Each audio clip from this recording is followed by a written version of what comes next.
live on YouTube.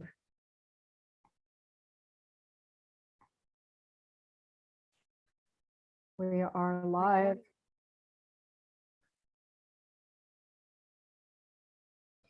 Okay, Hyun, I'm going to make you host and you just handle it, okay? Got it.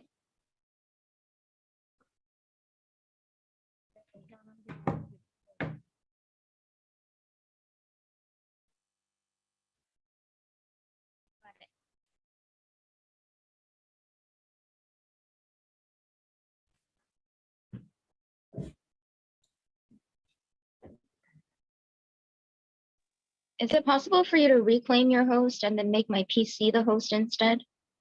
Oops, I goofed up. Okay, Yeah, make the hold on just PC a the second. host. Is it possible for you to reclaim your host and then make my PC the host instead? Yeah, make the PC the host.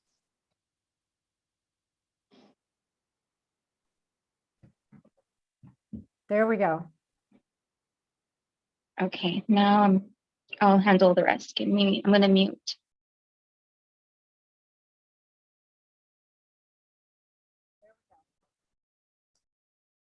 Okay, now I'll handle the rest. Give me, I'm gonna mute.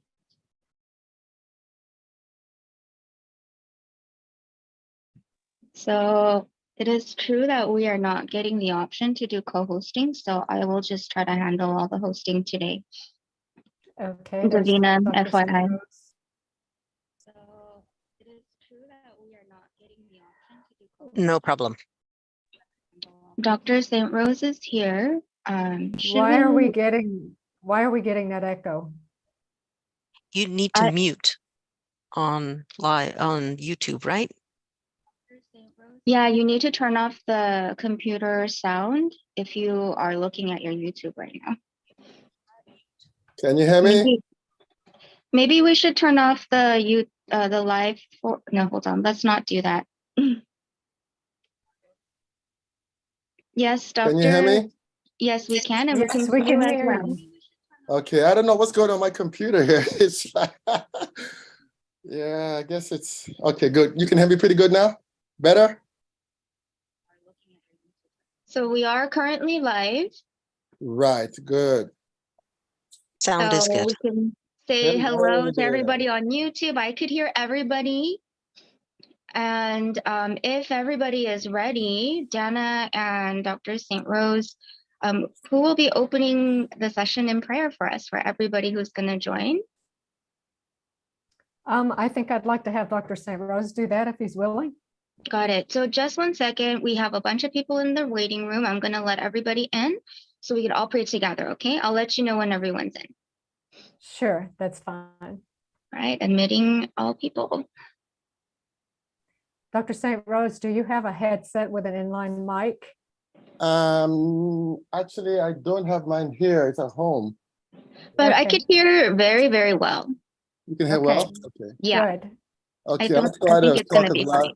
I'll try to talk as loud as I can. How about that? Yeah. Okay, perfect.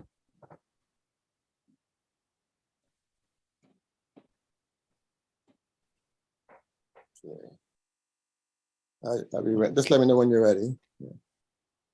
Okay, just a couple more. Let me just make sure everyone's audio is connected. Is everyone able to hear us? If you can just unmute for a second and give us a okay. I can hear you.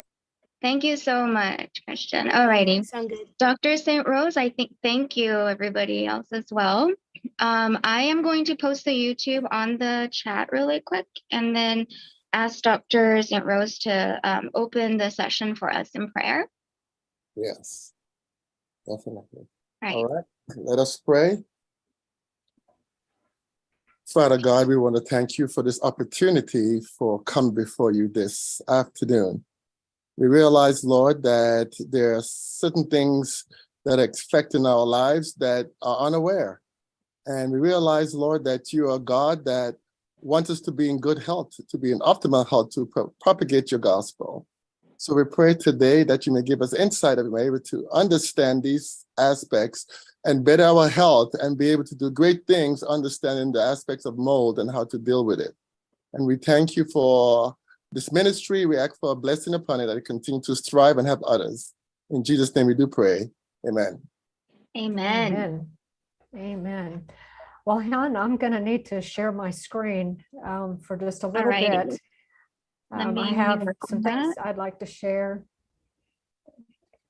before we hand it over to Dr. St. Rose. Can everybody see that okay? Yes. Okay. Well, again, I want to welcome everyone to this presentation on mold toxicity, and I want to thank my two friends that are in the background. Hyun is not quite so in the background, but Dr. Hyun Bang and Davina Peters, who are helping things to run smoothly for me as a Zoom rookie today. So welcome again. And mold toxicity is something that is very real to me. It's very real to Dr. St. Rose, and it's very real to Jana. Jana's not able to join us live today, but we have a pre-recorded testimony from her that I'm going to be sharing in just a little bit. Mold is something that has been around for a long time. In fact, we're going to talk about in just a few minutes that even the Bible addresses mold and how to deal with it in a house, on clothing, and it actually calls mold in a house leprosy of a house.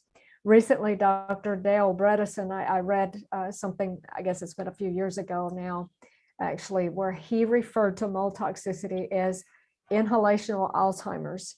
And I have found that to be very true, because in the thick of my mold toxicity, which I'm a little bit better now, I had very difficult time remembering anything, finding words to express my thoughts. It was very frustrating. Before we go further, though, I would like to share this disclaimer that anything that we share in this presentation today is not to be taken as medical advice. This is for educational purposes. We encourage you to do your own research and work with a qualified health practitioner like I did, and that would be Dr. St. Rose. So let me just share a couple of statistics with you. Recent studies have shown that up to 85% of houses and actually buildings in the United States have the presence of mold. You know, we call them WBDs, water damaged, WDBs, water damaged buildings. But we have to remember that that mold is not always visible, nor is it always something that you can smell. There's kind of a myth that mold doesn't hurt everyone, but that's really not true. It just doesn't affect everyone the same way. Some of us are actually a little bit more sensitive, and mold toxicity has actually been linked to autism. Current research suggests that most chronic illnesses could have a mold toxicity component to it. And I personally believe even a parasite, I believe that mold and parasites are also connected. I was listening to a research paper or research lecture by Dr. Dietrich Klinghardt one day, and he talked about how they had done this test where they had two Petri dishes with mold on the Petri dishes, and they set one down just open next to a Wi-Fi router, and then they set the other next to a Wi-Fi router inside a Faraday cage. If you don't know what a Faraday cage is, that is basically a shield against the intrusion of the waves from Wi-Fi and electromagnetic frequencies. When they did that and they went back after a certain time, I think it was 24 hours or so, they found that the Petri dish that was uncovered, didn't have the protection of the Faraday cage, had produced 600 times more mycotoxins than the one that was in the Faraday cage. All molds produce spores, but not all molds produce mycotoxins. And I'm going to let Dr. St. Rose address that a little bit more a little bit later. You know, it's through our minds that we connect with God and understand spiritual truth. And I really believe that, particularly as it is in today's environment, I believe that mold is one of the devil's premium weapons to hijack our ability to understand truth. So we really need to take mold very seriously. And indeed, the Bible takes mold very seriously. There's an entire chapter in the Bible that's devoted to how to deal with mold in a building. And I'll just run through it, these bullet points quickly. If an individual suspected that their home might have mold, they went and told the priest. The house was evacuated and emptied. The priest went in and looked, and if he saw what was suspicious, the home was closed up for a week and left empty. If that mold spread, and they called it leprosy, if it spread, then the stones that were affected were removed, and all, not just a certain area, but all of the plaster inside the house was scraped off and removed to an unclean place outside the city. The stones in the plaster were then replaced, and the home, was observed again. And if that came back, the house was completely torn down and taken outside of the city. So how many of us today would be that thorough on our first discovery of mold to take out everything, scrape out all of these interior surfaces that could have been affected? And then if, it comes back, to actually destroy the house. This is how serious mold is. This is how serious God takes it. And so I think that we need to be a little more serious. And back in the 1800s, there was a very prolific writer. Her name was Ellen White. And one of her favorite topics was health. And we can see in this passage that she talks about death in the spare bed, and how the moldy, damp rooms that they were in seriously affected their health. And they would actually take the linens off of beds in guest rooms that they were placed in when they would travel and speak. And they would dry these sheets before the fire, before they would sleep in the beds. People probably thought she was a Fruit Loop. And, we have to be willing to be considered a Fruit Loop, as it were, to protect our health. So here she also says that it caused soreness in the flesh. That sounds to me kind of like fibromyalgia. Okay, here's another one where she talked about how the mold affected her eyes. And that's one thing that mold definitely does, is it affects your vision. There's actually a test called the VCS test. And if you can't pass that, it's the visual acuity test. And if you can't pass that test, then it's a good chance that you're affected by the mold. And then here, this one is the saddest passage of all, because this lady, 2 of her sons died from mold toxicity. And so this is very, very serious. So I hope that you will take it more seriously after this presentation today. All 3 of us on the panel have been affected by mold toxicity. And I'm just sharing a brief testimony. Then we're going to, Jana pre-recorded hers, and I'll share that in just a few minutes. And then we're going to turn the time over to Dr. St. Rose.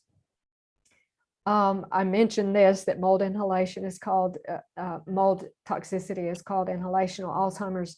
But Dr. Dietrich Klinghardt mentioned something that was very interesting to me. In the chemtrails and cloud seeding that's being done in these things we see in the sky, tests have been done on those, and there actually have been found mold spores being sprayed from these things. Mold toxins have been implicated in Gulf War syndrome, and mycotoxins have been used in biological warfare. So they are very, very toxic. This is a photograph of the actual home that my husband and I were renting when I first got really sick with mold. And you can see here on the slide what some of my symptoms were. This is not a complete list, but there were times that I didn't think I was going to survive. I had constant nausea and vomiting, severe dizziness, palpitations, my heart was pounding, headache, severe fatigue, body jerks, electric shock sensations. I had a metallic taste in my mouth, and I would just drink water, and go to the bathroom. It just went right through me. I thought I had diabetes, and I couldn't find words. I couldn't remember anything. And all of these things that happened to me as a result of living in this home. And these, the one on the left is not an actual picture of that house. That's a picture that I took of a home here in North Dakota near where my husband and I are staying just recently. And the reason I shared this picture is because when I pointed it out to the lady who was showing us the house, she said, that could just be cleaned up. That's not a problem. And I didn't say anything, but that is major. I guarantee you on the back side of that sheetrock, it's a lot worse than that. And that right there is enough to make somebody like me or Jana or even Dr. St. Rose very ill. And the carpet here in the other photograph is a picture of the house where I got so sick. And it was loaded with aspergillus and stachybotrys. Sheetrock and carpets and cardboard, all of those porous materials are food to mold.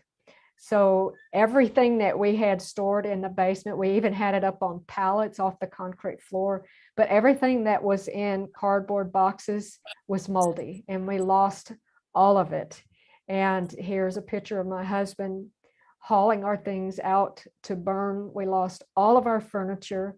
We lost some of our clothing, and we've even since this time lost more of our clothing that we found mold, like on shoes and things like that. It was very difficult to lose all of our belongings in this way. And it's been very difficult to travel from place to place and try to find something that is not mold infested. We have yet to find a rental home that doesn't have mold. So it's been very difficult to heal because, you know, you're just constantly exposed. We have spent some time in a tent, and that's when I do the best, out in the fresh air. I have a constant sense of being unsettled and unwell, and it's a constant fight for my health. We have felt somewhat ostracized, and it is embarrassing to have to tell friends and family that your house is making me sick. You know, I can't come because your house is making me sick. It's embarrassing. It's been financially devastating. Mold toxicity is a very expensive illness. As I said, we lost all of our furniture. We lost many of our belongings. And it makes for strained relationships. So, but it has brought us closer to the Lord. And for that, I'm very grateful. And now I'm going to share the pre-recorded testimony of Jana with you. And after that, we'll turn the time over to Dr. St. Rose.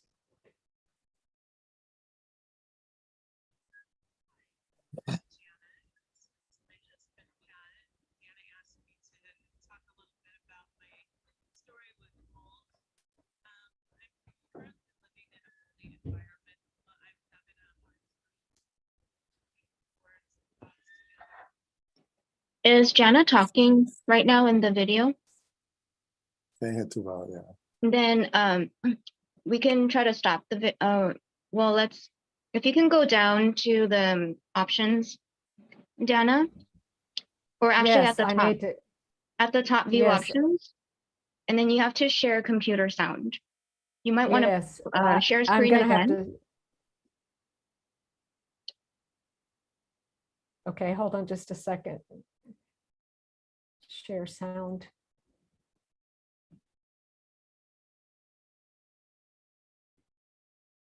Okay, can you see my screen now? The screen we can see, we just couldn't hear the sound. Okay, Let's try it again. Let me try again. Mm-hmm.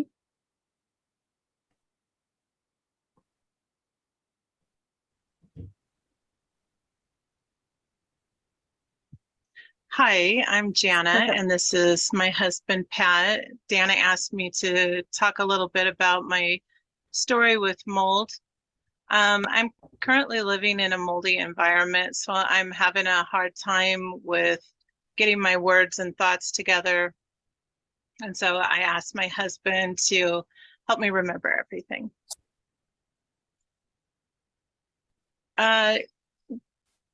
In approximately 2007, we rented a house that when it would rain, it had leaks through the roof so bad that we had to put pots and pans down to catch the leaking.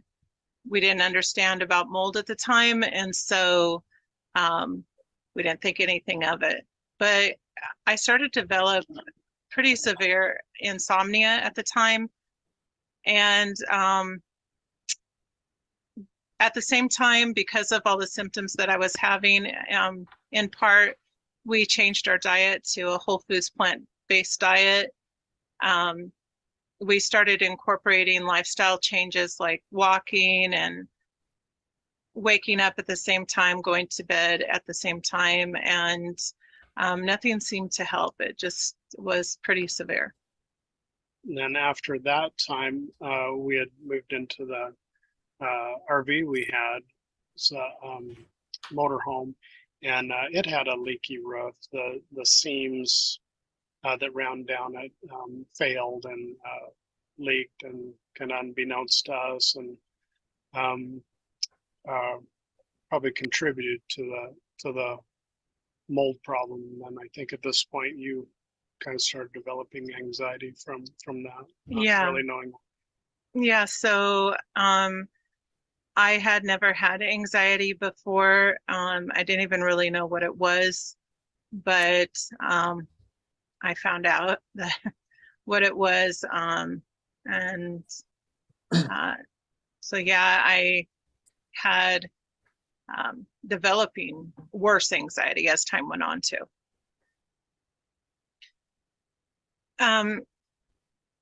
So we bought our own home. We bought a fixer-upper. The fixer-upper wasn't real bad.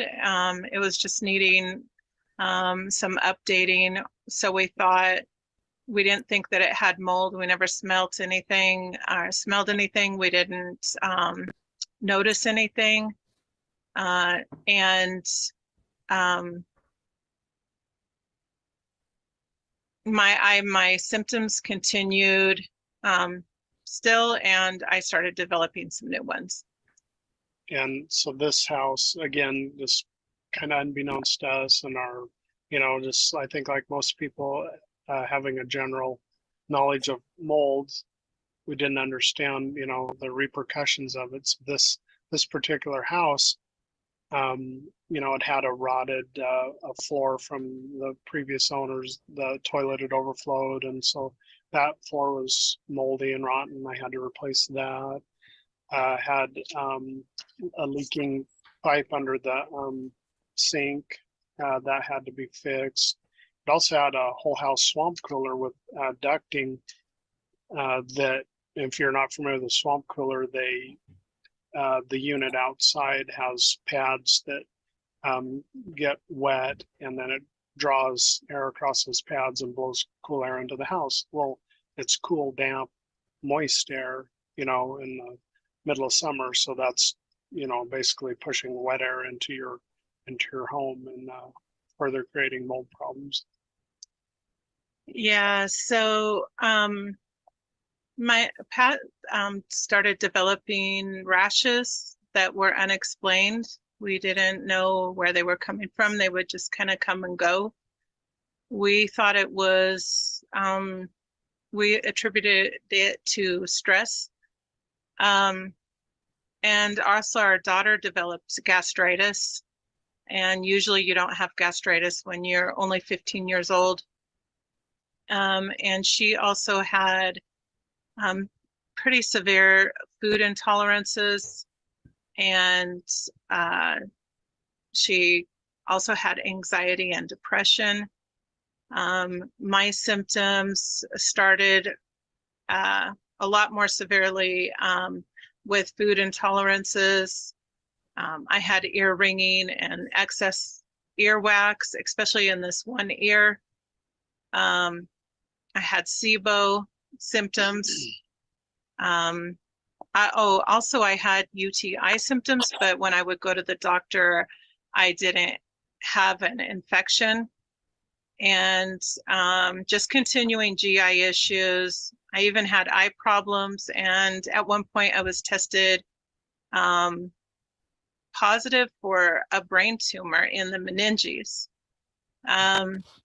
I started detoxing because I was fearful for my health at this point and fearful for my family's health. I didn't connect mold at all with it. I didn't really know anything about mold. And so I was looking at things like our carpet.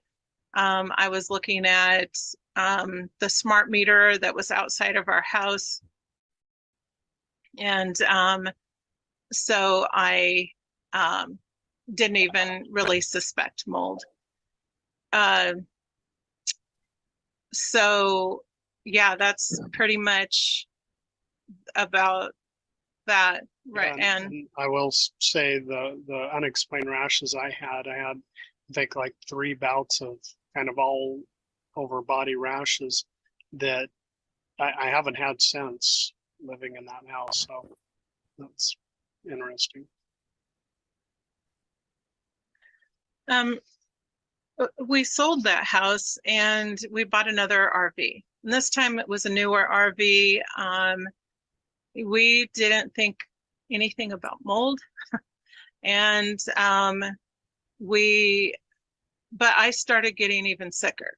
So I continued with the lifestyle. I was eating a whole foods plant-based diet that was a lot stricter than what I had even done before.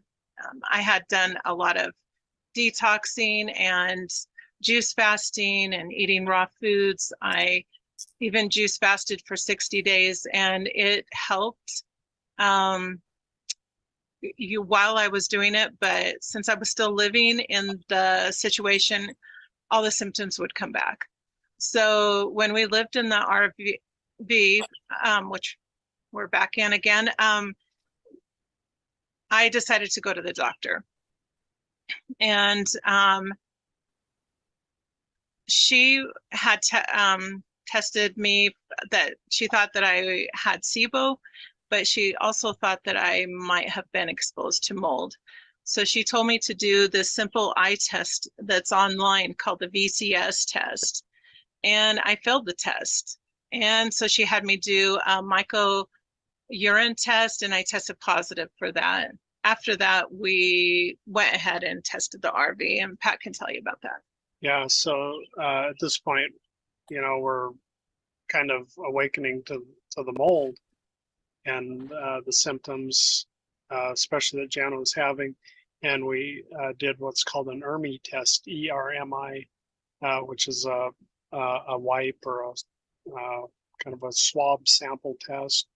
You do in various places, and then you send that into the laboratory, and then they send you back a report of that, showing the various mold levels that you have from there. Is you swipe like Stachybotrys mold and the bad ones, and our results came back pretty elevated, and which was surprising because you couldn't smell mold in here. We didn't see it. I had no noticeable leaks, and so that was, I guess I personally was really in disbelief. I didn't believe we had a mold problem.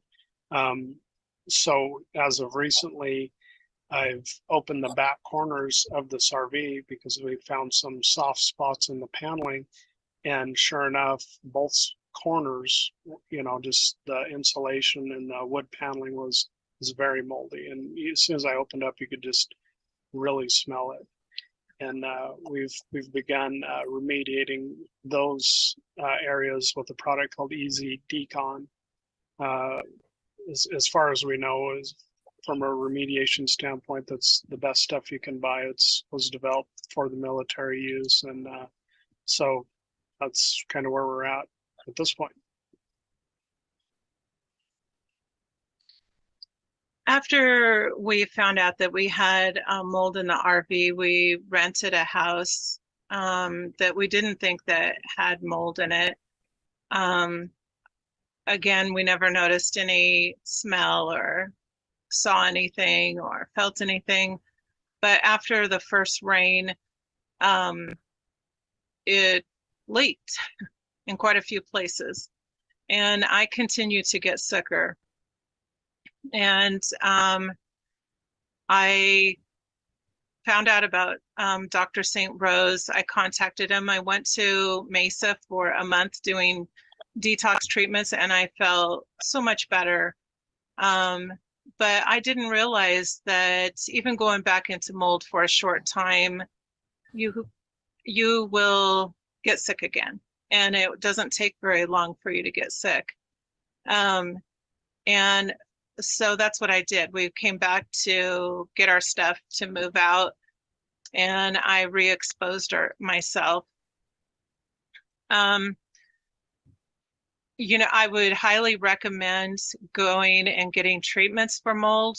It's the fastest way to get well, but just make sure that you are in a mold-free environment when you go back. Dana wanted us to tell people what mold has cost us. And I'll just say, for me as a woman, I feel like it costs your looks. I don't look the same. I have probably 40 pounds more. It's very hard on your finances. We've lost friends over it. Some of our family doesn't necessarily understand or believe. It's hard on our marriage. And really the biggest thing is we haven't found anywhere safe to live. There's only been a few places that we've been at that I didn't react to. I do detox techniques, and they do help, but really the core thing, the foundation has to be that you are not only detoxing by living a good lifestyle, by the right diet and lifestyle things, but also most importantly that you're out of mold.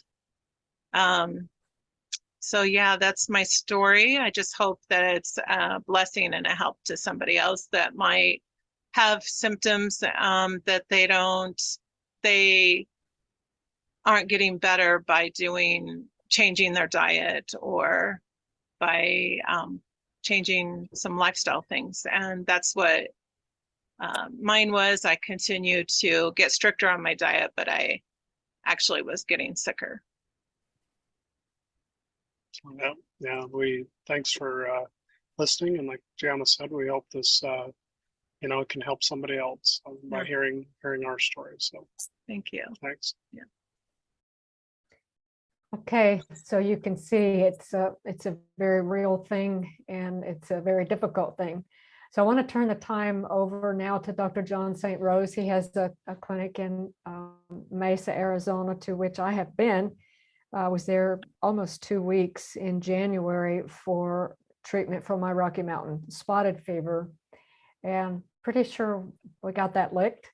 So I'm going to stop my screen share, and Dr. St. Rose, if you need to share, do you have a keynote or Yeah, I do. slides to share?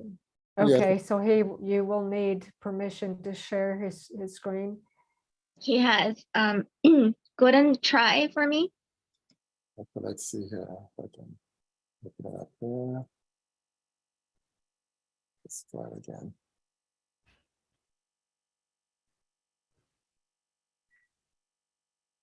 Okay. Let's try it and see. Can you see it? Not yet. Okay. There's a green button at the bottom of your Zoom screen. Okay, let's open up that again. You have to have your keynote open in the background too before it will be visible. That's probably what it is. Yeah, hold on. Let me close this and go back in. That's probably what it is. Let me open up here. Okay. All right, let's see if I can open it back up here.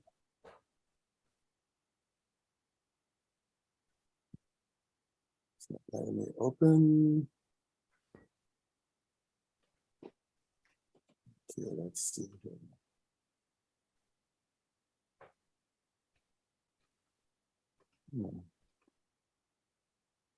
I had it open before when he was speaking. Okay, there we go. I got it now. All right, let's see here. Sure. Yes, we are going to have a Q&A at the end of the session, so please post your questions. We'll take this time to verbally announce that. Colum, thank you so much for posting that on the chat. Okay, let's see. Perfect. All right. Yay, there we go. Okay, let's go into my slide presentation here. I'm going to skip a few things though. I just want to say before I start, I'd just like to thank Jenna and the ministry, Dana and Jenna, and the group for the ministry, especially all the good things that they're doing to help people be aware of not only mold, but everything else that's going on around in our bodies that are affecting our health, our mental capacity, and that is affecting our spiritual growth as well. So I'm grateful to be here today.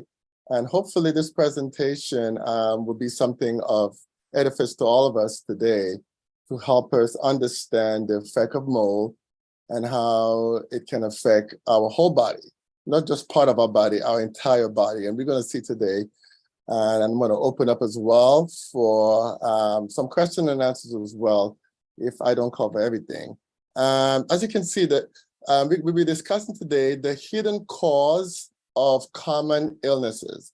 The hidden cause of common illnesses. And guess what it is? It's mold. I'm not going to discuss much on the Bible aspect of it. Neither, I did cover some in Ellen White as well. I'm going to skip those because Dana did cover some of those as well. So I'm going to just skip those completely and go to the next phase, okay, for time's sake. Because I just wanted to just go over how old the exposure of mold has been, even down to the Bible days. I would say even back to Egypt. They have actually found in areas of the cave and in areas of the pyramids that they found tons of molds in those areas. So molds have been around for a very, very long time. The idea is most people don't understand the effect of what molds can do to the body.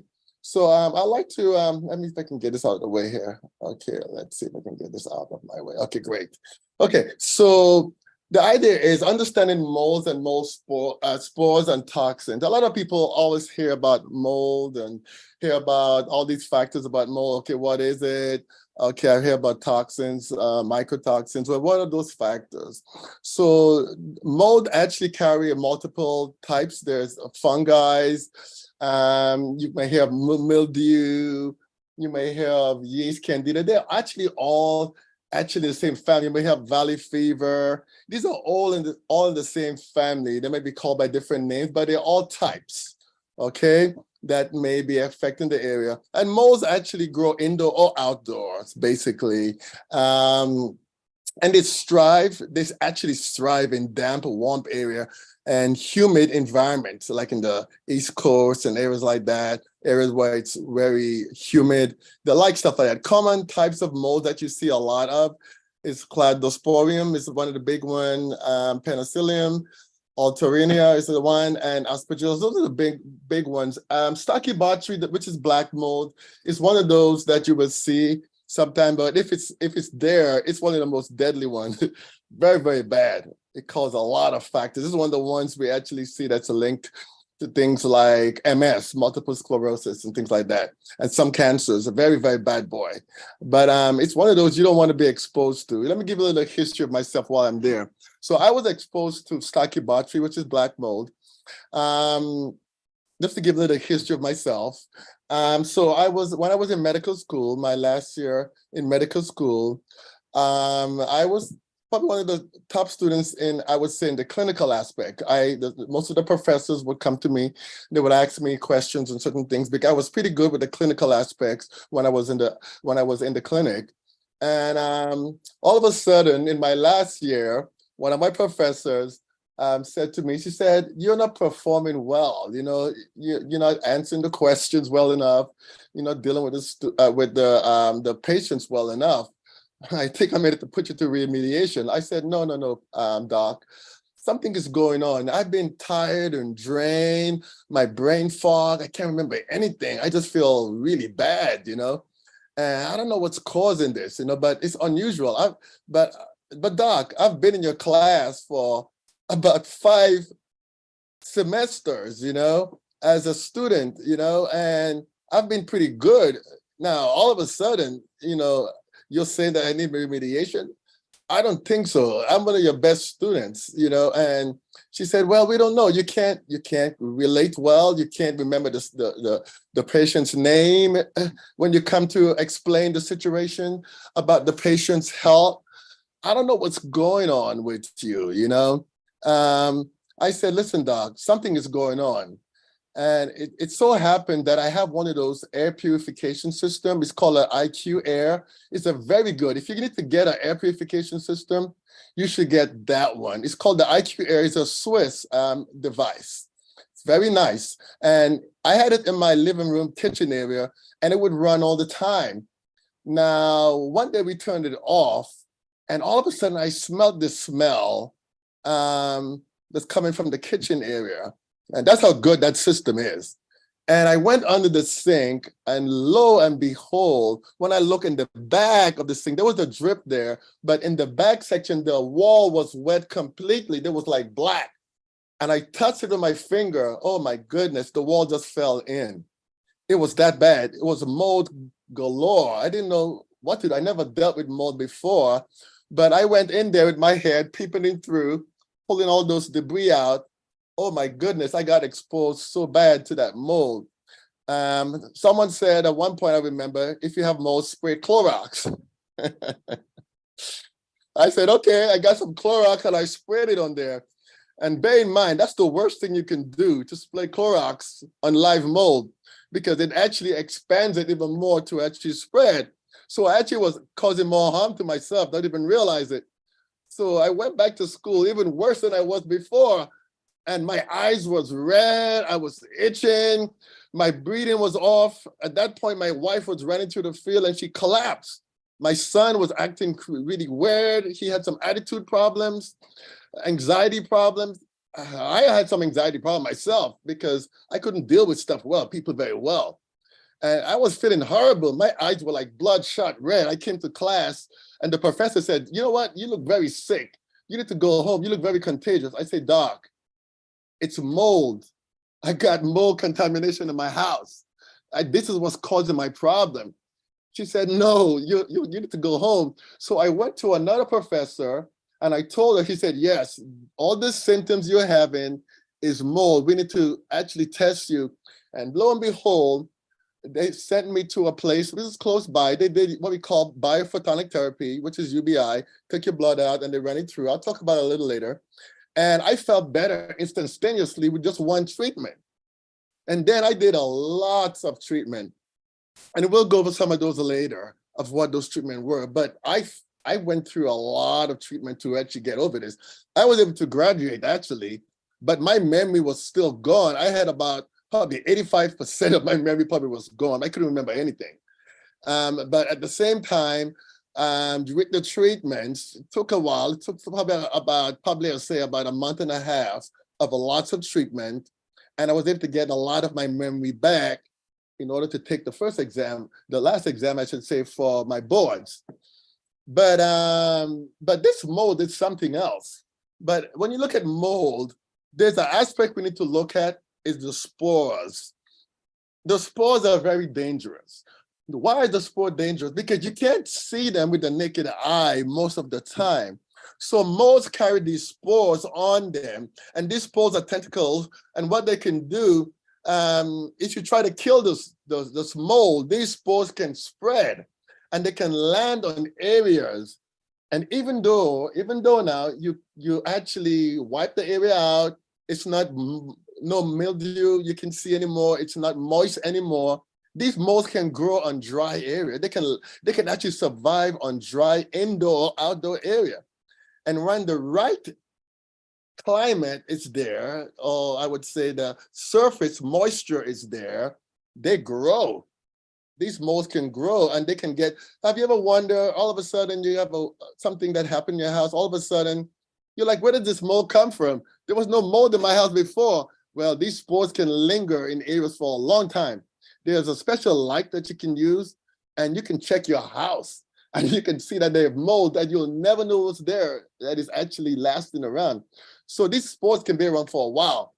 But the problem is that when these spores actually cause the molds to grow, these spores are present, as you can see here. The microtoxins actually is the problem as well. This is the one that gets you sick, makes you feel bad. Those are the symptoms that Jana was talking about that we will discuss in a few minutes. These are what it's called. It actually can actually get in the air and be released in the air. And you breathe these things in, and they can cause some problems.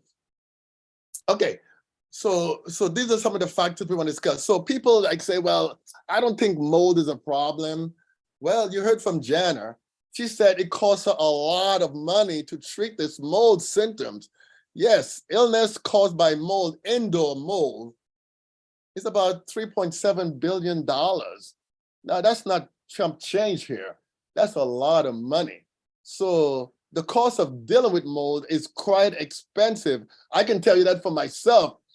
Just dealing with the school equipments and dealing with some of the doctors I knew, it still cost me over $4,000 out of my pocket with equipment that I already had at the school and with doctors that I knew already that was treating me for low cost. So you can see it costs a lot of money to treat mold. Okay, so what percentage of people are affected by mold?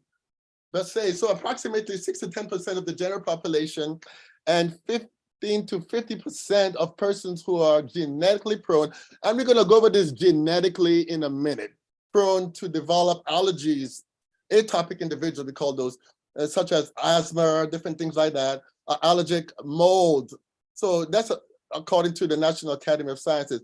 And this is just a myriad. It can be even higher than that. But let's go on.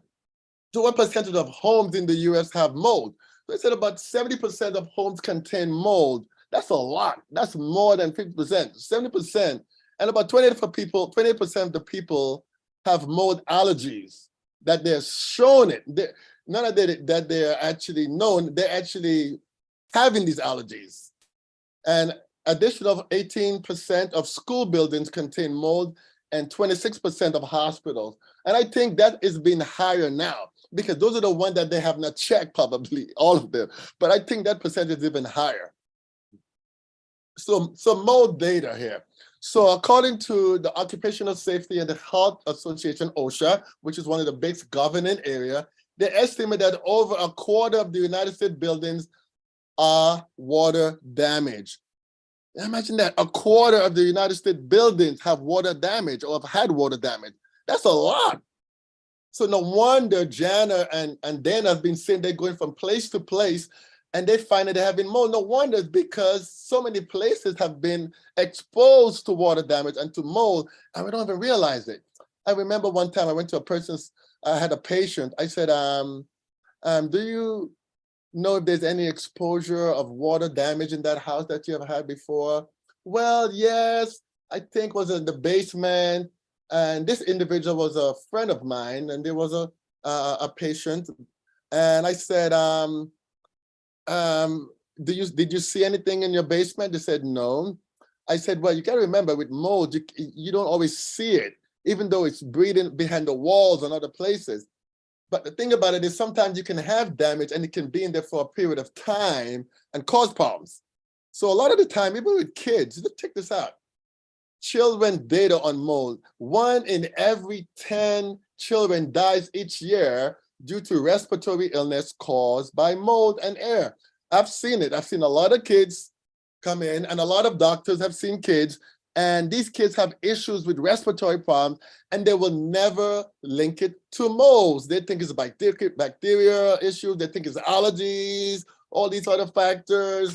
And they're actually saying, oh, it's just, don't worry about it, it's all in the head. They never check mold because they don't think that mold is an issue. And it is. Some of these kids actually develop asthma and they die of asthma, and it was probably mold related. So yes, mold can be a factor. It's definitely a definite factor in our United States, and especially in the East Coast where you see a lot of humidity. And around areas where there's a lot of a body of water. Like in the Virgin Islands, for sure, we are surrounded by water. There's a lot of humidity over there. I remember when I was there, I was living down there for about 1.5 years with my dad. I went to help my dad. And that's before I came to the United States for medical school. And my dad had some remodeling done with his house, so he couldn't do so many different things. So he couldn't fix his roof at the time. And I remember my son, Trey, who's at 12 now, actually 13 now, but at the time he was about almost making 2 years old. In my closet, all of the clothes in there was like loaded with mold. He would run through the clothes, and he came up with a severe fever that sent him into a seizure. And my wife was home and she didn't know what to do. So she sent him to the hospital because I was not home. And they couldn't figure how to treat the fever. The fever was so high, they tried everything, they couldn't bring it down. So I told my wife, she called me at the clinic in the Virgin Islands. We had a little clinic down there. I said, bring him over to me. So she brought him over to me at the to the clinic. And the first thing I did with him, I gave him a colonic to bring the fever down. I gave him a colonic because guess what? A lot of those molds, they breed in the colon. They breed in the colon, and a lot of those toxins they actually release in there and they multiply. So what I did, I gave him an enema. As soon as he began to release all these toxins, he jumped off and said, I want to go home, I'm hungry. Immediately like that. That's how quick these toxins, when they're released from your body feels better that fast.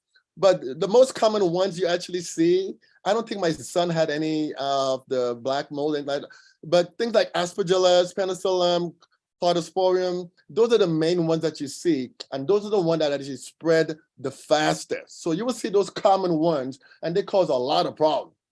So how long does mold grow after damage? So it's recommended basically after water damage, or if you had some water damage, you want to make sure that you get it dried quickly and treat it very quick within 24 hours. If you don't do that, what can happen? It can proliferate the growth factor of these molds. So you definitely want to make sure that you clean up that and dry it in as fast as possible. Okay, it's mold. If you let it linger around, it will grow.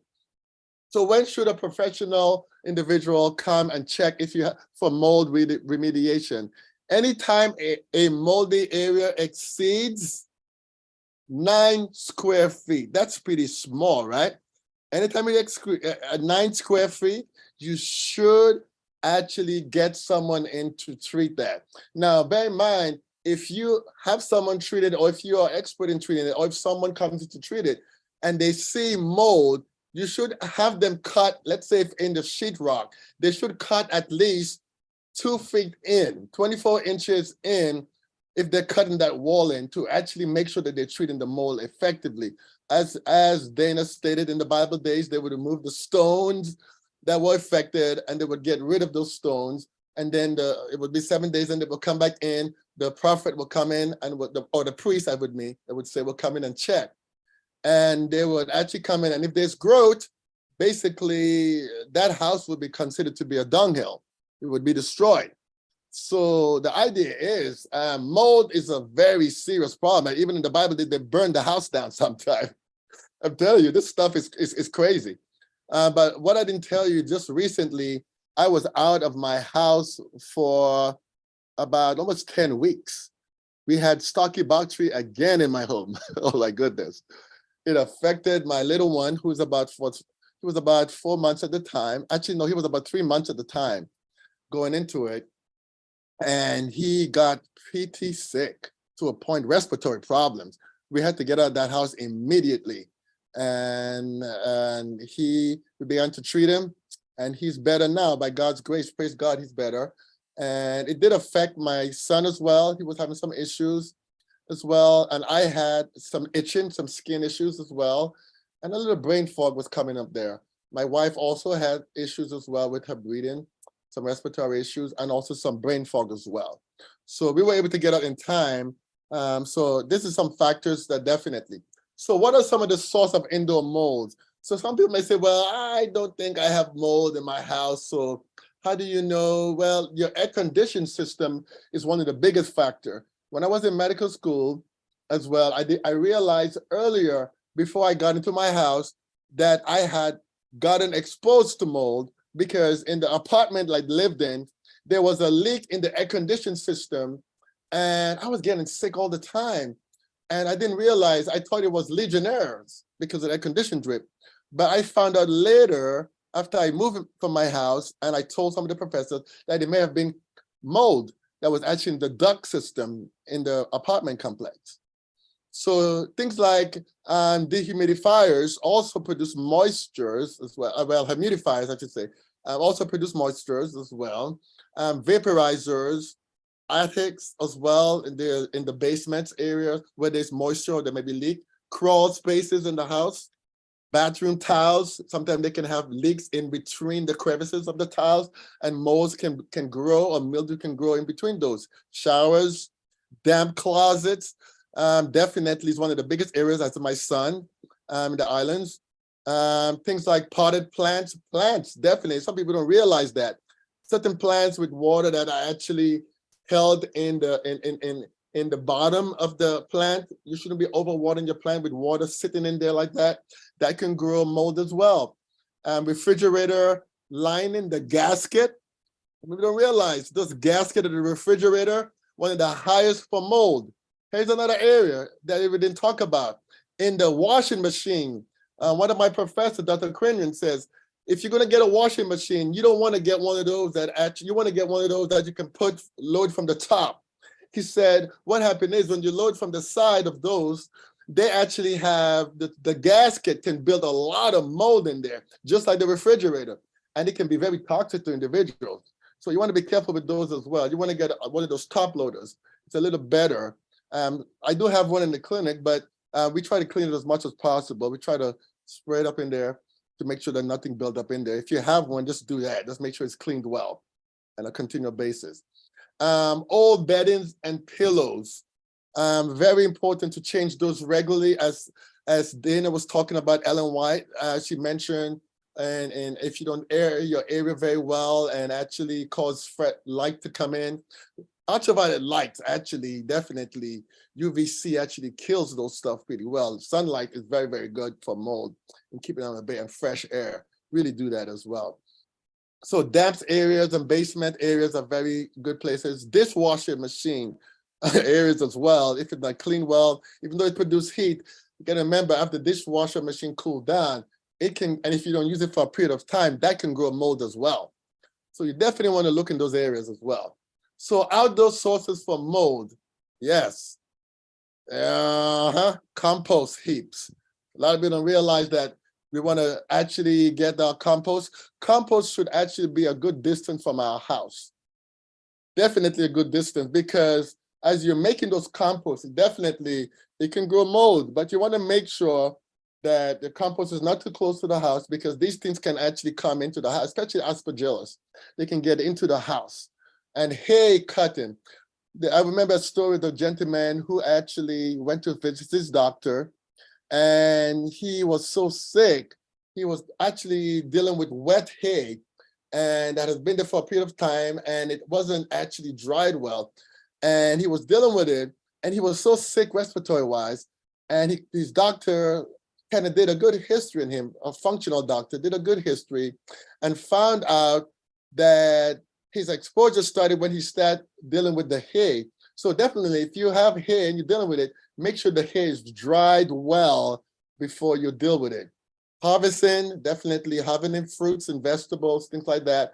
Rotten fruits, you want to make sure you don't put them into your batch, because these rotten fruits can actually cause mold. And damp garage, cottages, areas like that. Let me tell you something too. I forgot to say, when you go to a hotel, make sure you take an air purification with you, and make sure you go there early. You can bring a ozone machine, one of those ozone device, and you can get it online on Amazon, and make sure you purify that area good, the room good, before you go in there. It's always good to get a hotel that does not have carpets. If you have no carpets in there, it's great. You don't want to have any carpets. Carpet is known to breed these spores as well. So these are some of those factors that you want to look into. I forgot to mention that in the indoor. Okay, let's go into the symptoms, because Dana wanted me to go into those symptoms. So let's look at the symptoms here. Overlooked symptoms of mold exposure. So you can see the brain and dandruff, hair loss. I have a lot of patients that have hair loss, and dandruff, and they don't realize that mold could be a factor with it. Memory loss, as we mentioned, brain fog, headaches, seizures, dizziness, vertigo. These are all factors that could be mold symptoms that we don't realize. As we can see, eye visual, which is the VCS test, as we mentioned, that's a good test for eye problems. Yeah, you can tell if there's problems there. Nosebleed. I've seen a lot of individuals I've tested and with mold, and they have nosebleed. My son, my youngest son, he had nosebleed. When with the second mold exposure we had just recently, my son was having a lot of nosebleeds, and that's how I knew he was affecting. The mold was affecting him, and with the nosebleed, with him came a lot of rash all over his body. He was itching galore, and I knew that the mold has gotten into his system and treated and have been a factor, because if you smell it, it's already in your bloodstream already, okay? If you can smell it, it's already in your bloodstream. That's the rule of thumb, all right? Then we look at skin. As we mentioned, skin rash and hives. We're gonna go over some of those symptoms in a minute. These are all there. So mold affect our whole body, the gastrointestinal tract, weight loss, weight gain. These are all can be factors of mold. So mold exposure symptoms. Let's go over a few of these quickly, and I can elaborate on some of them. Chronic inflammatory response syndrome. These are the factors that we consider is called CRS. Those are the main factors we call it with mold. It actually causes chronic inflammatory responses. It actually affects the tissues, the organ, every simple part of our body is affected by mold. That's why it's called a chronic inflammatory response. It actually can cause inflammatory factors in your joints, in your skin, all over. Then you have multiple chemical sensitivity. Most people that have mold, they can actually have sensitivity to perfume, to fumes, and all kind of factors. And if you find individuals that are having these things, it won't be a bad idea to check for mold, to test for molds. And you have mast cells activation. Those are mast cells that actually cause allergen reaction. So these mast cells are stimulated in your system, IgE reactions.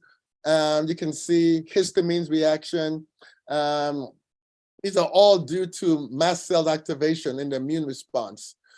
Sleep disorders, a lot of people have that, even down to sleep apnea can be triggered by mold. People having problems, they can't sleep, they have restlessness, they have night sweats. These are all factors. Sometimes people may think they have things like menopause, they're having all those night sweats, and it could be just linked to just that, and this mold. Chronic fatigue syndrome, you feel so tired, you don't know, well, I had that chronic fatigue when I was in medical school. I just couldn't function, you wanna go home from work, you don't wanna do anything, you feel lazy, some chronic fatigue issues that you see there. You have adrenal fatigue factor, and then you have multiple food sensitivity, where you have allergies, so you eat something, later you feel tired and drained. And that's when you can check to see if you have a leaky gut issue, because most of the time, mold can cause leaky gut as well. Itchy skin, as I mentioned, and hives, you see that a lot. My son had that, itching a lot, scratching a lot, itching, all in the neck area. I had that as well. And these are all due to mold, can be due to mold as well. Psoriasis, autoimmune issues as well. It's all to be due to mold. Muscle weakness, seen it a lot. You do see that muscle weakness, as I said, things like MS, ALS, these are all can be linked, especially Stachybotrys, black mold, can definitely be linked to those as well. Anxiety. Now, anxiety, people don't realize, I've had patients with anxiety issues that comes in, and they say, well, I have no problem.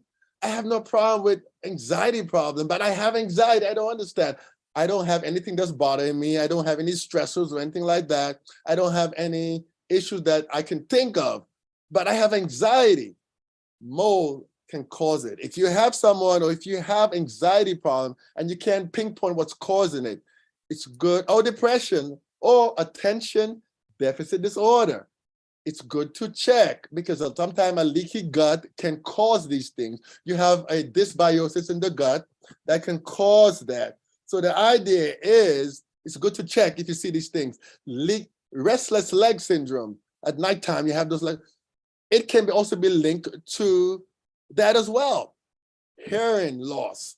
Oh yeah, definitely. Hearing loss, Meniere's disease, all those factors, air pain, cloggage in the air ducts, all of those factors, I've had those too. All of those factors can be linked to that. I've had patients, I had a patient recently came in and I had to treat her and she had air pain. She had blockage in her air. I couldn't even do the hyperbaric on her. And we had to drain her out and do some treatment. And she's better now. In a few days, we were able to treat it and she was better. But yes, air issues can be there. Vertigo, dizziness.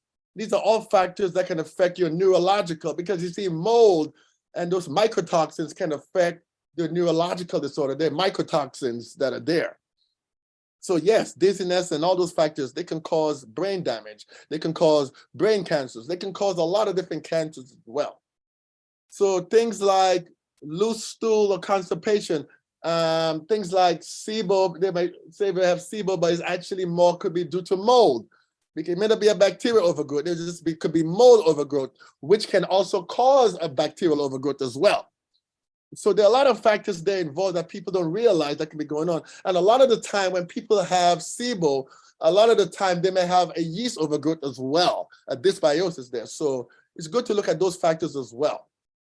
Asthma, fibromyalgia, we went over that, is a factor that you can see with mold as well, because I've had patients with fibromyalgia and they said they've done all these tests, they've done all these things, except a mold test, and they haven't seen these things. So definitely these are factors that can be there. As I mentioned, cancer, systemic fungal issues that you will see as well. Things like a yeast infection as well can be a factor as well, that you see it literally on the tongue. You may see thrush on the tongue. You may have a chronic urinary yeast infection. You may see that in some female. That's all fungal related as well. Headaches, migraines can be linked as well. Low libido, let me go over that for a minute. And period issues, and especially going into menopause. These are factors that I've seen with guys who come in and they say, oh, I have a low libido, I don't know what's causing it. And you test their high mold content, mycotoxins content in the system. I have ladies that have irregular periods all the time, and they're not sure what's caused. They're feeling tired, and they're having the pulse is racing, and they're thinking that they're having menopause issue, but it's actually pseudomenopause. And even into menopause, you can have these factors as well. So it's good to check in these factors to make sure if you've seen these things and your doctor can't pinpoint what's causing it. These can be factors. Ovarian cyst syndrome, polyovarian cyst syndrome. Yeah, those can be factors as well, because it can actually affect your sugar level and different things like that as well. Chronic sinusitis and stuff like that, rhinosinusitis. These are all factors that can, because yeast can actually breed up in the sinuses. I've seen it before. I've treated it doing ozone testing, and I've seen those stuff come out, and people feel so much better with that. As we discussed, the low libido, difficult with the periods and stuff like that, sensitive to fragrance. These are all factors that are there. Okay, here's the rule of thumb I mentioned before, all right, for mold exposure. Remember, if you smell it, it's already in your bloodstream, okay? So if you smell mold, you smell this musty factor when you go into a building, guess what? It's already in your bloodstream already, because mold, when it goes into your blood, it goes to your nasal, it goes to your olfactory, it goes through your whole system, and it gets into your bloodstream. And once it gets to your bloodstream, guess what? You can't get it out unless you treat it. But we're going to go into that. Okay, listen to this. This is pretty interesting. So this is the question most people ask me. So why do some people become more ill than others with mold? Okay, here's the reason why. So with mold exposure, water damage building, some people are more better able to deal with the mold toxin than others. So the body flags the mold as an unfriendly antigen. Here's the word here, antigen, and creates an antibodies to rid the body of the subsequent exposure. So here's what happened. So however, about 25% of the population has a HLA DR gene, which is a form of lymphocytic form of an allergen that the body's produce. So what that is, that HLA actually is a genetic marker that actually allows your body to detect proteins that is not of the body, okay? And with this, a lot of people are genetically susceptible to mold because of that particular gene factor that they don't have. So these people have those foreign substances like antigens coming to the system, and the defense are ineffective in clearing out the mold. So they are most susceptible to the illness in fighting mold. So it may be a good idea to check to see if you have that genetic factor involved with mold. So that's why some people can go into a house and they can have problems, and some other person can go in and they're like, oh my goodness, I feel so bad. Because the susceptibility is the HLA factor based on the protein antigen factor that's there. Okay, so there you go. Bullseye. So mold elimination. There you go. So the best way to eliminate mold is to first identify the potential problem area with mold. Definitely. If you want to check, like damp basements, dry rot, things like that, high humidity area, house plants, unventilated rooms, different things like that. You want to check the garden area. You want to check your dehumidification systems to make sure that your exhaust fans are clean and they not have all that stuff in there. You want to check the cement. You want to check the grouts in your floor. You want to check all these areas. You want to remove carpets. If you have old carpets in your house, you want to remove all these things and just put towels. You don't want to have carpets in your house, okay? That is a no-no. It's a bad environmental builder for mold and other pathogens as well, okay? And you want to make sure your house is well ventilated. And you want to bring in a professional that knows what they're doing to test the air quality as well, all right? And to check your walls and everything else in your house. Okay, how can you know if mold is affecting you internally? All right, there are a few tests that can be done that you can use to check. You can have microtoxin profile test. That's a urine test. You can have organic acid test. It can show some factors as well. That's a urine. You can have a super mold sensitivity test. And that one is done with serum. Someone can draw your blood and they can test for that. You can have stuff like a stool analysis test, like a GMAP test or a GI effect stool test, profile test. These are some tests that can be done. Or you can have albumin yeast a finger stick test, which actually can be tested by serum as well. Or you can have a visual contrast sensitivity test, as they talked about earlier. Those can actually look for can check like for neurotoxins that can be damaging the neurons in your eyes and things like that, affecting your visual acuity and things like that. Saliva test as well. That could be a lot of factors that can test. Actually, somebody asked me, yes, you know what? Someone asked me at one time, can saliva test be used to test for like candida test? It's an old test we used back in the days.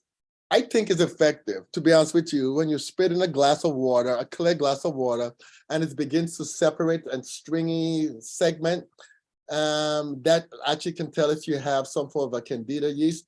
I've done it before. I think it actually is it's a good test to me. It won't be my final test, but I think it's a good test to actually test and to see if there's actually candida or yeast in your system.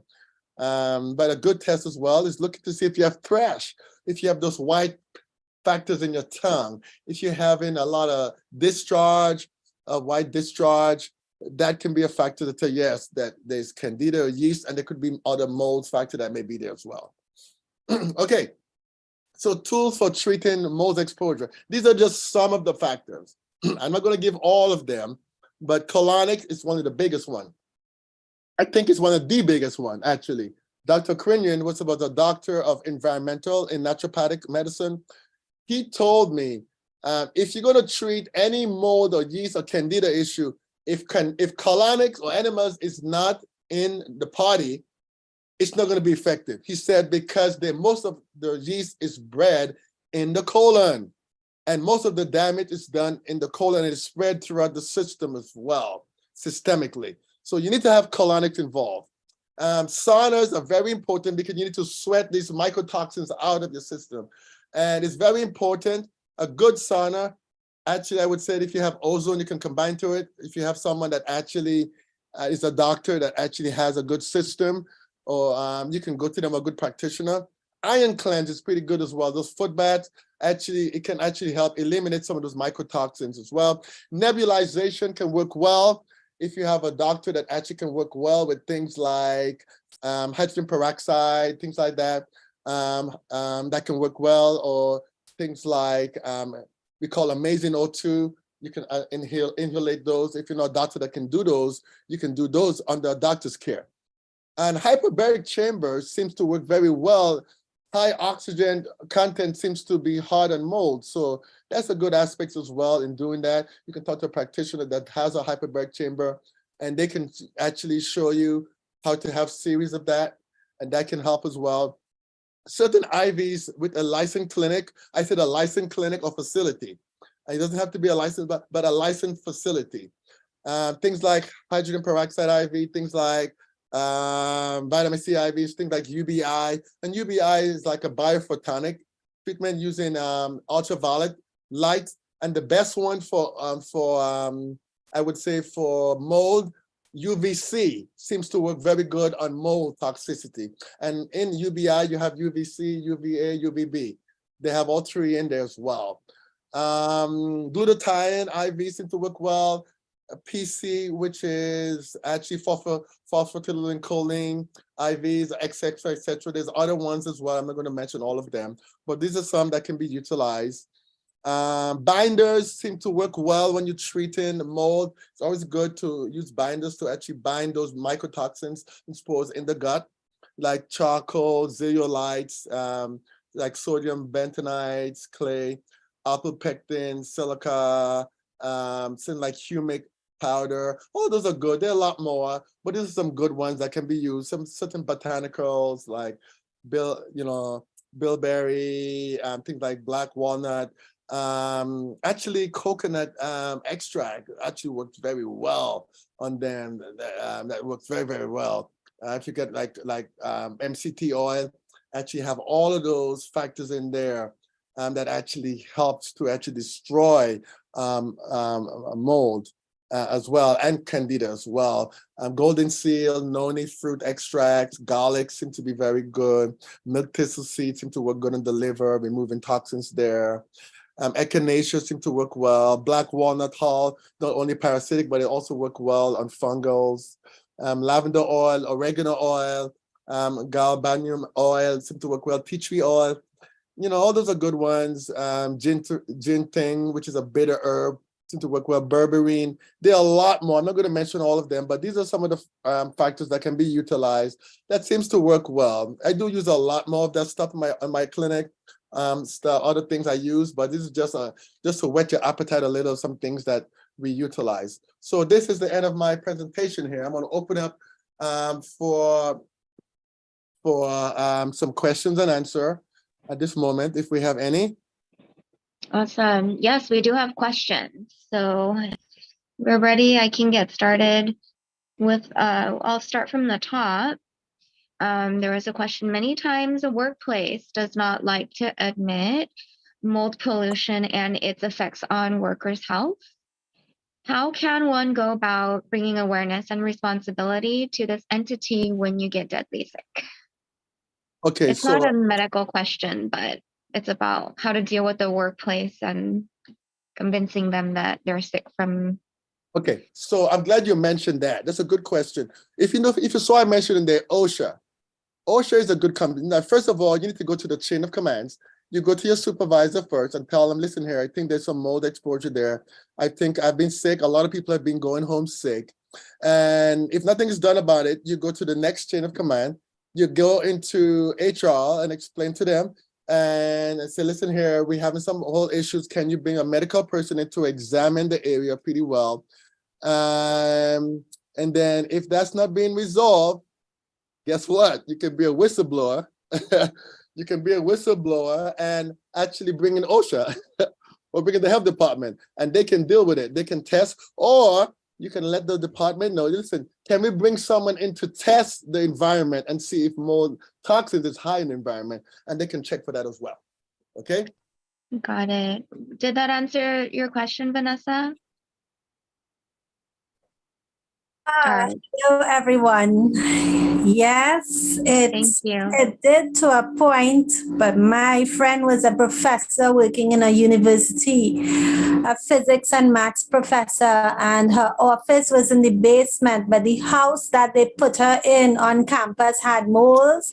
So from the house to the lab, you know, she virtually lived most of her hours there. And I tell you, the mold, it was ochratoxin A mold poisoning that she had. And the thing virtually sucked out her life. It started with her uterus, then her kidney, then she lost so much weight she couldn't eat at all. I mean, it was, I think this was like worse than Cyclone B gassing. I still cannot get over it. But why I asked that question is she was so sick, but still teaching with the laptop on top of her. She was lying down on bed sick, but still teaching her classes. And I don't think the university administration really admitted to the mold poisoning. So in terms of compensation and stuff, she didn't get that. She didn't get that at all. In fact, they were trying to ship her to her. Yes, sorry. Yeah, so we do want to sort of focus on the clinical aspect of things, but did the list of, you know, authorities that you can go to, did that sort of answer your question, or for anybody else who might need help in like a workplace or a school setting, for example? Yes. Awesome. As Dr. Sandrose called it, the chain of command, and you know, going up the ladder. Thank you so much for it. Thank you. Yeah, we're gonna move on to the next question. Thank you, Vanessa. How can cleaners, if like there's cleaners going into different homes to clean, what can be done to protect themselves during those few hours that they're cleaning? It seems like that's the question. Okay, great. So there is those HEPA filter masks stuff you can use. I think it's called HEPA PPO, I think they're called, with the sides mask. Those, I think it's called a HEPA PPO. Those can be utilized when you're cleaning in homes. They actually can block a lot of the mold from getting into your system, into your nasal passageways. So that's a good one to actually prevent it from getting to the rest of it. Now, if you can get what we call a I think it's called a steri suit. You can get them at Home Depot, a steri suit. You can put those on so it doesn't get in your skin, and you can put those HEPA masks on, and that helps you protect you while you're cleaning in homes. Now, if there's a home that's actually that you know it's clean and everything else, you probably may not need a steri suit. But if there's a home that seems to be molded, I would probably get one of those from Home Depot. And you probably may look like one of those astronaut going into the home, but right, like a hazmat suit.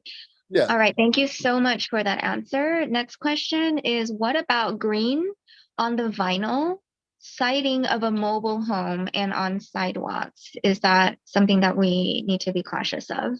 Okay, so I didn't hear the first part of that question. Yeah, it's the green stuff on the vinyl siding of a mobile home. Oh, okay. So those greens build up on the side of a mobile home. Right.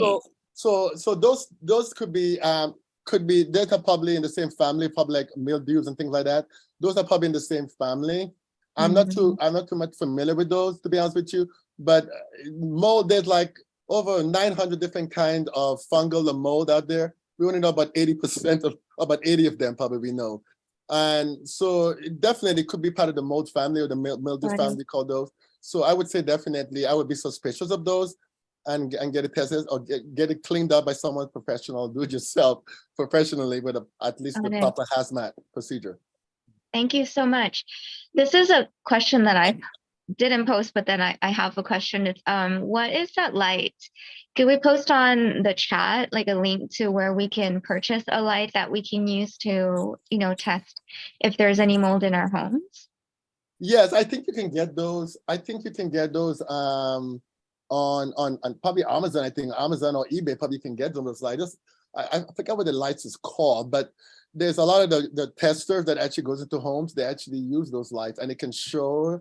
I probably can find the name for it. I probably can give it to Dana, and she probably can let you guys know. But it's a very small light, like a small flashlight light, and you can flash it in areas where you think there's no mold, and it will show the spots that are there, basically, and you can see those. Yeah. My next question was again about a machine, but I knew some people in the past who used ozone machines to get rid of molds in their rental property and things like that. Yeah. So is the ozone machine also something that's easily purchasable on something like Amazon? Yes. There's one that I use. It's called, what is it called? The 3000. It's called, there's a 1500, there's a 3000, there's a 6000 device. I think it's called Ozone 3000. That's the one I have, but it's Ozone 1500.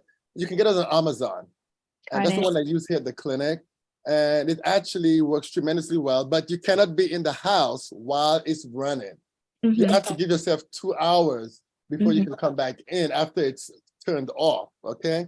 So you can time it. You can time it for all, like for example, I'm leaving to go out of town for a couple of days. So I'm gonna have mine on 24 hours a day. It's gonna be running on all together. I'm gonna run my whole house through. And then when I come back, I'm gonna turn it off, but I have to have my mask for sure. Go in there and turn it off, and then have my family drive around for at least 2 hours with me, and then they can go into the house.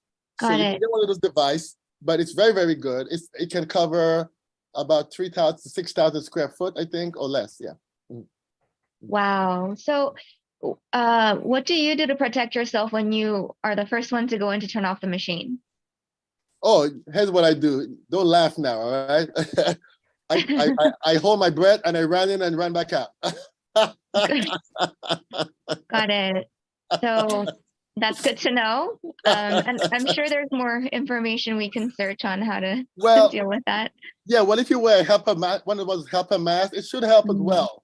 It should prevent you from getting pretty sick. So just have one of those HEPA masks. You can get those HEPA PPO masks. You can get those at Home Depot. Just get one of those, and it can actually prevent you from getting pretty sick.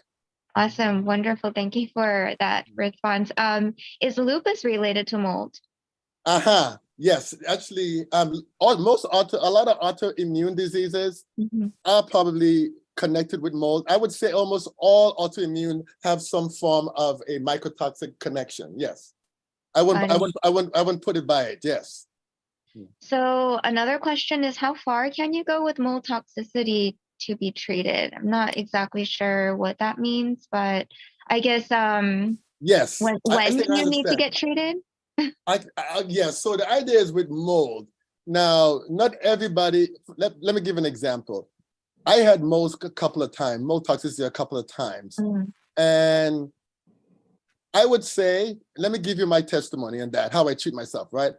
I had about probably 13 IVs, about probably 10 colonics, about probably 10 saunas or more. I had a lot of microbials that I did. I was able to treat myself successfully. I would say successfully about 85% of the success rate within 2 months. Yeah. So, but guess what? Doesn't mean it's treated all the way. It can come to a year. Some people over years. It depends on their exposure and how systemic it is in their system. So the idea is based on the treatment you're getting.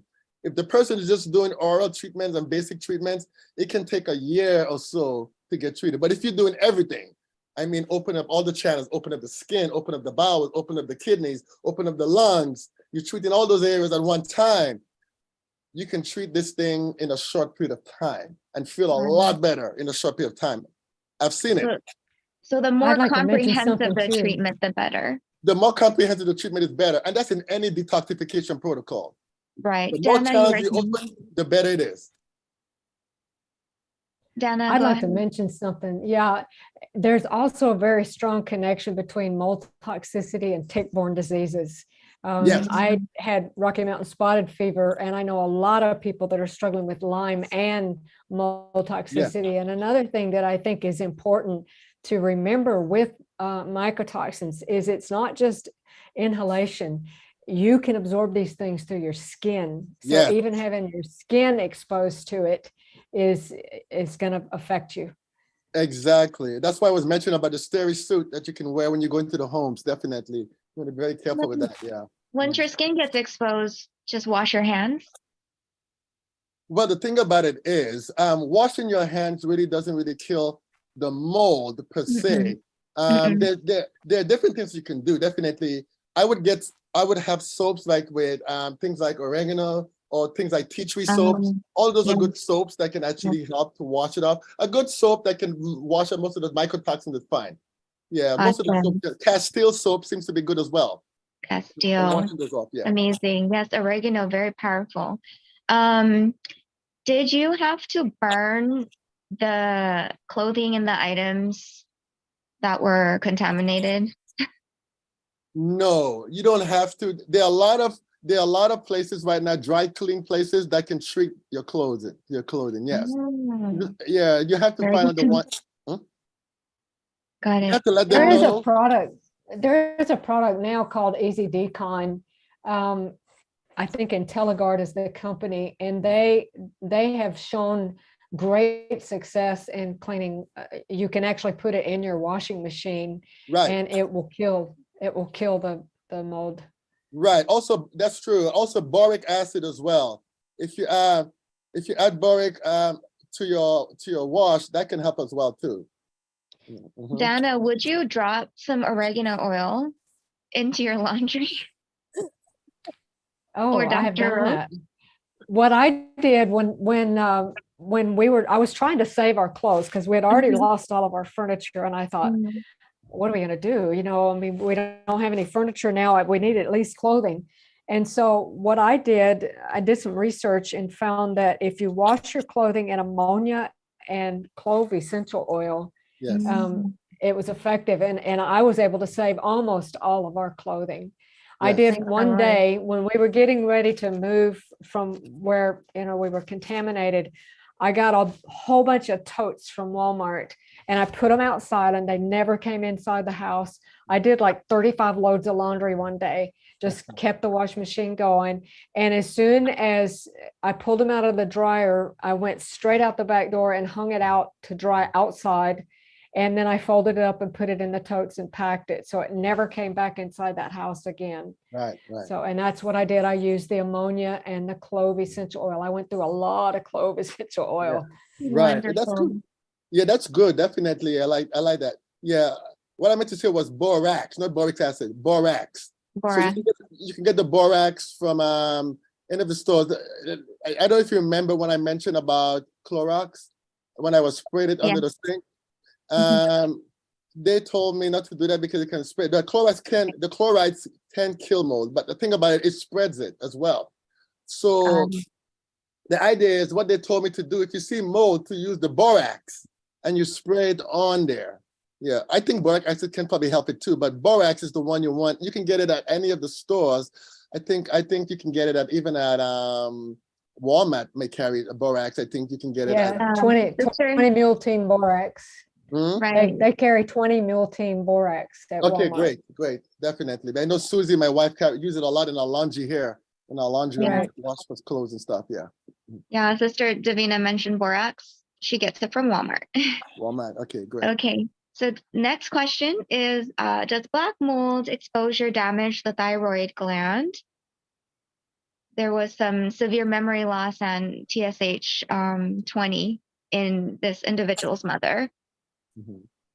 Yeah, so mycotoxins affect every part of the body. Every gland is affected by mycotoxins in the higher level. So I would say yes, it can happen. It can damage a gland in the body. Yes, including the thyroid. I can address that too, Dr. St. Rose. When I was in the thick of my mold toxicity at my worst, there was not an organ in my body that wasn't dysregulated. I mean, my brain, my heart, my lungs, Yeah. my everything hurt. I could tell that everything was haywire. Yes. And it was beginning to show up on my lab work. Now, I didn't have the specific lab works that I needed until later, but it was beginning to show up in my liver enzymes. It was beginning to show, I had some testing done, some scans done on my kidneys, and it showed that there was damage to my kidneys. I was diagnosed with COPD. Yes. Just all these things, everything was dysregulated. Now, how much of this was mold and how much of it was my Rocky Mountain spotted fever, I'm not sure. But I know that at one point I even had acute hepatitis to the point that my liver swelled out from under my rib cage, and I had terrible nausea. All I could do was throw up. Yes. So it's a bad road to walk. Yeah, and that's correct. A lot of the symptoms you find, definitely your liver enzymes. The liver is one of the main organs that actually suffers a lot from mycotoxins. It filters those mycotoxins through it as well. So you would see some elevated liver enzyme itching. All those are due to liver effects that's going on in the system that the skin is trying to get those stuff out of the system. So the liver definitely is a big organ that actually deals with it. And the liver deals with every organ in the system as well. So yeah, I agree with Jana, and Dana and Jana as well, about all of the symptoms they were having as well. Yeah. Thank you. Next question is, let me just let somebody in really quick. Okay. What is the reason that many new structures, stick homes such as apartments, townhomes, rentals, what is the reason that many new structures are affected? Is that the ducting system? Yes, well, the duct, can be a big factor. You have to look at the ducting effect. So for example, if you have a house that has a central system, or an apartment has a central system that's connected, if there's a basement and there's a leak in the basement, that leak can cause mold exposure in the basement. And if the basement is connected to that system of ventilation, it definitely can spread throughout the whole building. So yes, even though the building is brand new building and the rooms look brand new, yes, that can happen. Definitely can happen. It can cause sickness. So the best thing to do if you're going to move into some place and you're not sure of the building, if the landlord says, oh, this is a brand new room and it looks good, it's fine, there's no mold in here, get an environmentalist to come in. You can get them online, just go online, find an environmentalist that deals with mold, and they can come in and test the air quality. And you can know if that place is infected with mold. Got it. Thank you so much. We may have covered this, but what do you do if you discover mold in the house? Move out, ozone machine, what would you recommend? It depends on when you mean exposure of mold. Well, we have mold people may have mold in the shower, little mold, maybe mildew.